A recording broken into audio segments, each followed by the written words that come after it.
Tuan-tuan, orang pertama yang kita ingat bila kita masuk syurga siapa, tuan? Siapa? Kita fikirkan ayah dan ibu kita.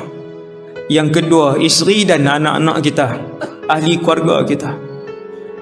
Mencari-cari kita di dalam syurga, yang tu yang akan berlaku. Memang itu yang akan berlaku. Maka bila masuk syurga, kelam kabut kita, hari pertama kelam kabut kita mencari ahli keluarga kita. Apa makna nikmat syurga kalau ibu kita dalam neraka, ayah kita dalam neraka, sedang disiksa oleh para malaikat?